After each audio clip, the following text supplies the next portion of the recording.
Hello everyone, so today we are going to talk about music in the context of language learning.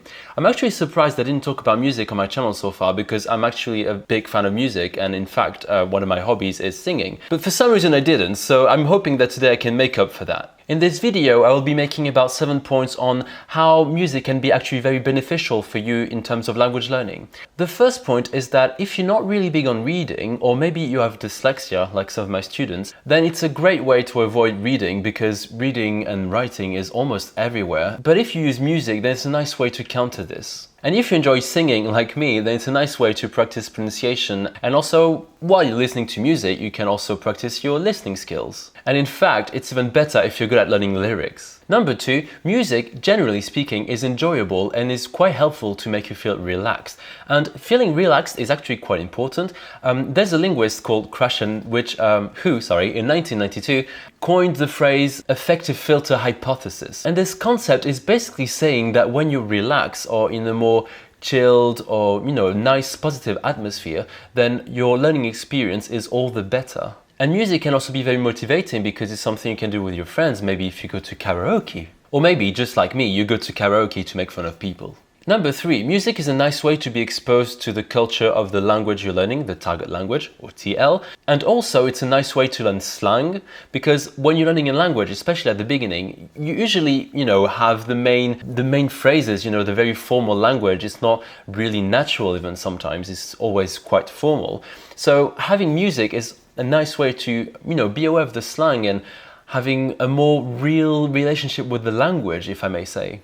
Number 4, I think music is also a nice way to practice vocabulary, grammar and sentence structure, because when you listen to music, obviously there's a lot of repetition, even if you listen to the song once, just the chorus will be repeated maybe 3 or 4 times. So just that is actually very helpful to remember the vocab because it's repeated quite a lot of times, and also it's nicer than just someone repeating words to you because you also have the melody with it. And again, if you sing it, you're also physically involving yourself in the learning because you're actually moving.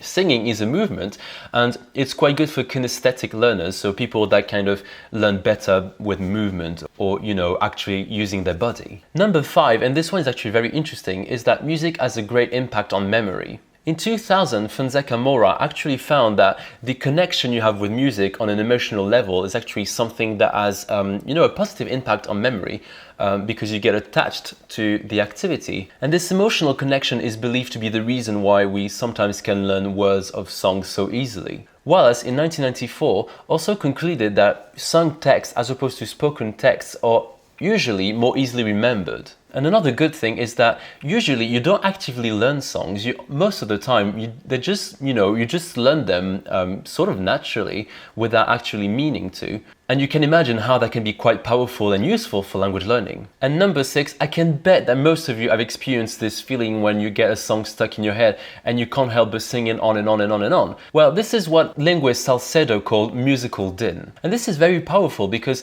when you're singing a song in a foreign language, then it's actually easy practice for you and effortless because you're just repeating words on and on and on, and these words get stuck in your mind, and then you can hopefully remember these words or grammar structures or sentence structures easily without making any effort. And this is very useful because it means you are practicing a language without actually meaning to. Number 7, and this is probably the most important point in my video, is that music is generally speaking a fun activity. Anyone can use music, there's tons and tons of music, especially nowadays with Spotify and YouTube and all these services. So anyone can access different styles of music, so no one can really say I don't like music because there's something for everyone, I guess. And because it's so much fun, it actually helps you keep motivated. And we all know that in language learning, motivation kind of goes up and down and sometimes actually kind of vanishes, but music can actually help you retain that motivation high. And also, as I said before, it's a nice way to learn about the culture, and I really much enjoy looking for music and new singers, new artists, because it's actually interesting in general. I don't know, I hope you agree with that. Anyway, that is it for today. I hope you enjoyed this video and that you found these tips useful, and that if you didn't believe in music, now you do. I will soon do a video about apps that use music to learn languages, so keep an eye out for them on my channel, and I will see you later. Bye!